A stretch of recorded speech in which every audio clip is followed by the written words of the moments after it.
Take 5 million. My name's Amanda Madonna. At said time of incident, my name was Amanda Wilson. I'm making this video in hopes that someone can help my daughter and I, or maybe somehow, some way this helps another individual. I'm going to break it down. My lawyers helped me get together the court documents, public court documents, just so we don't have any kind of, character defamation, or and we can really shine light as to what's truly happening. I wanted to put a face to the situation and maybe try to see if there was any commentary I could add to make a little sense of it, which there isn't much, and I know, unfortunately.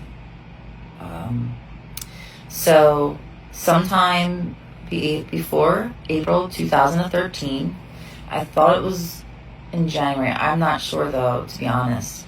Ryan and I went to a notary with my parents, Ed and Denise. Ed's my stepdad. He's 9 years older than me. Denise is my biological mother. We went to the notary, signed for guardianship. Phoebe and I, at said time, we lived with my parents since my multiple sclerosis diagnosis, so that was probably around when she was 2 or so. And Ryan and I were going through a very rough patch. We had hired Sher McCowan as a divorce lawyer.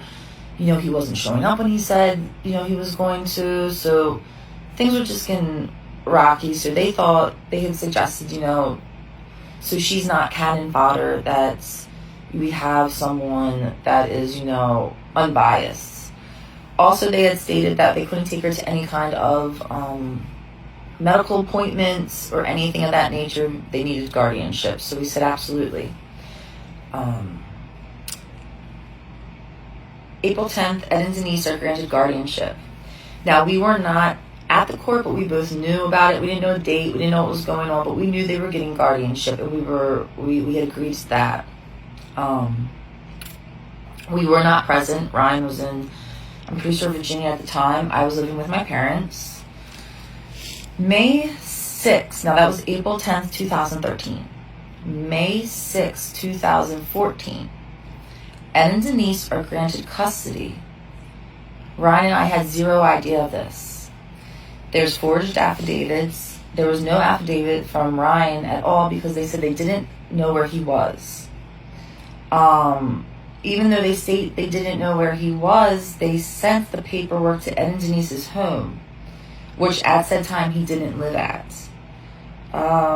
We do have proof because Ryan had checks totaling in about $1,200 a month that he paid for Phoebe and I to live with Ed and Denise. He paid a few bills and whatnot.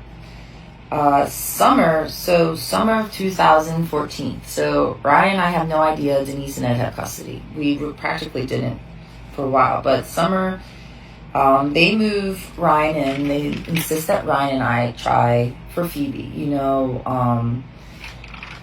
They said, you guys have been through so much. Ryan, you've been through war. Amanda, you got sick right after the baby, and just give it a chance, and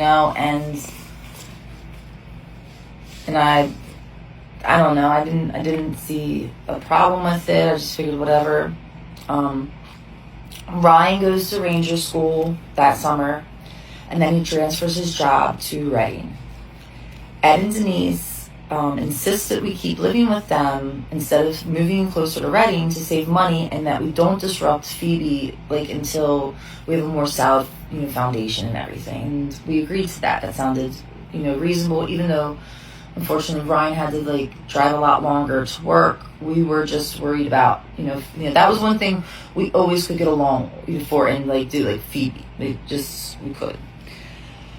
End of December, January, after my daughter and I returned from my friend's son's bowling birthday party, Ed, Denise, and Ryan also returned from a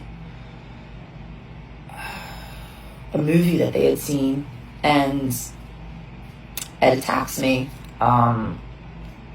Now, this was frequent, and I have frequent things, but for some reason I would always go to a mental hospital. I always thought this was my fault, you know, so I went to a mental hospital. I went to my friends in the mental hospital. January, and then sometime January, so it's January, I believe it was 15th, 2015, Denise states, she starts putting out like PFAs, texting my friends' family. She left voicemails,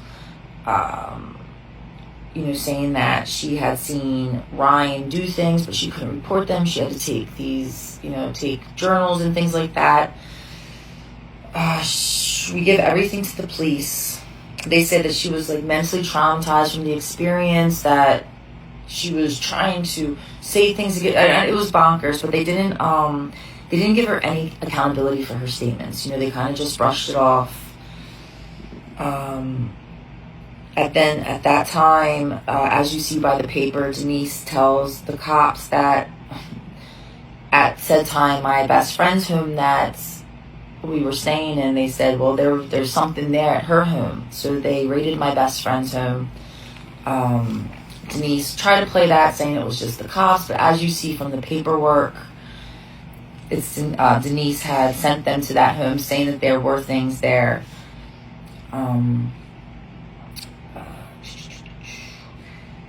Denise states to the cops and on several federal documents during this investigation and these PFAs that she's only the guardian. I believe she possibly did this to not be held accountable for the allegations or what Phoebe was saying at the time. I'm not sure. It's taken me 10 years to even get this far. February, the PFA is dismissed because I came back from the hospital and I had enough evidence on my phone to disprove anything that Denise had been saying. At said time, Ryan was not allowed to go back to the home, and I refused to go back because I really didn't understand what was going on, and I was extremely scared. I went into a hotel. Someone had said that I was hiding things on my phone for Ryan, and the hotel got raided. My phone got taken. Anything I had on my persons, which really wasn't anything because I hadn't got anything from Ed and Denise's, but anything with a SIM card, my phone, and that was all taken, which pretty much made it impossible for us to prove anything else throughout this. So then we had the CYS on us, as you see. They really controlled the narrative from here. Ed Souders was not even mentioned living in the home or mentioned anywhere. Again, Denise goes through stating she's just a guardian, and she's signing federal documents, investigative documents and things saying this. At this point, all allegations are on Ryan. I plead them to take Phoebe out of the house.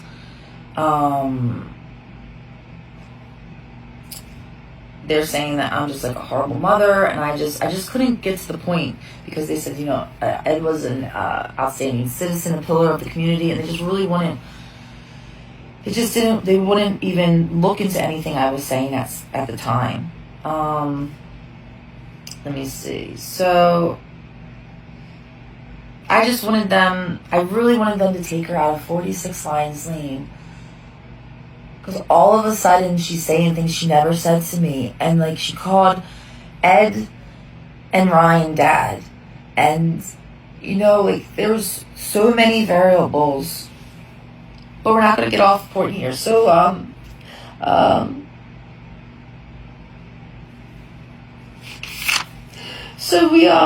we go to another custody thing, as you see, and Ryan's not allowed contact. And whenever Phoebe and my counselor allow each other to say that it's fit, we're allowed to talk. At that time, I get a 2-bedroom apartment, thinking the cops are really going to figure this out because it kind of seems like, easy. Ed, Denise, and I start therapy for the family therapy thing. I try to get some notes here so I wasn't too long, but I'm already at 10 minutes. So if you're still with me, I appreciate you. After 3 sessions, Ed claims it's detrimental to his health and he can not continue. In the parking lot of the therapy, he threatens me. He says, I need to come home. I said at the time, like, I can't even come home. If I wanted to come home, I can't come home. And he said, you know, I own things. It's his home. You know, he is the law. I'm either with him or against him. I know better than to be against him. I email the cops. They say they put it on file. Nothing happens.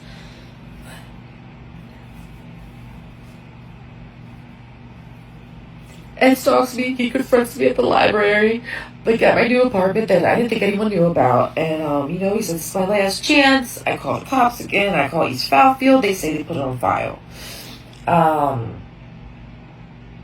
I lose my custody lawyer because my you know, my daughter at this point has pictures, really bad pictures, and a video, and you know, I never ever got a chance to see many of things, but you know, my lawyer's like, I can't, you know, and I was like, okay, all right. At this time, I still haven't seen my daughter at all. Right before the custody hearing, after I haven't seen my daughter for about a year now, she's saying I raped her at an apartment that she never saw. And she couldn't have seen because I got it after the judge had said the first time that I couldn't see her until after our therapist had said it was okay.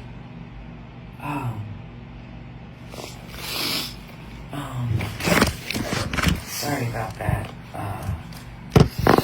I was indicated, and from there it's pretty quick because I was indicated. I didn't have any trial, no CYS trial.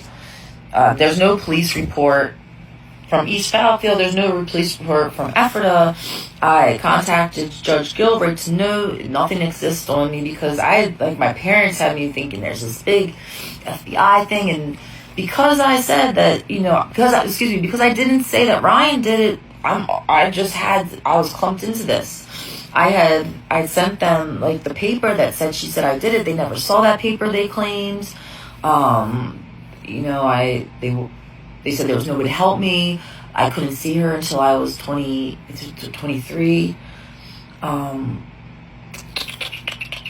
So it took me years to get the papers that I had put below. It has been nothing short of just a mind screw, as you can see. I have so much more information if anyone can use it properly and get us somewhere. So I've not been since any of my last posts. So just to I guess round up, I've not been on any. No one's put any character defamation things on me because they can't. Anything I've said is 5,000,000% true. I have court document as you see below. All this actually I had to put into 13 minutes, about 10 years, because I can really only go so far. I can only try to explain things that are on court document and hope that you guys, somebody there sees the dates and can get this out of Chester County, I believe at this point. I really thank you for your time. I really want to say, if you're going through anything close like this, don't stop. I don't know. I'm pretty sure I've heard my daughter really does maybe think I, raped her, and she's really upset with me. But I'm not gonna stop until she's safe. Don't ever stop. I don't just whoever's out there, don't ever stop. I know some people oh, I'd kill for my kid. Oh man, this will never happen to me. Well, let me tell you, the shit just blindsides you. And it happens. It happens to the best of us. You can love your kid. It does. And you think you'd kill if something like this happened. But no, and they're untouchable. untouchable. So if you find a way or no way that I can hold these individuals responsible, because as you see, they have lied on federal documents, at the very least, and get that little girl out of that home until they figure out who she meant by mom and dad, I would be forever grateful. I'm not asking for custody or trying to get custody of my daughter, because she probably hates me, and she's not a piece of she's not a piece of property. I just want her to have a chance to breathe. If anybody can help me do that, please do that for, like, us. Thanks. Thanks, guys.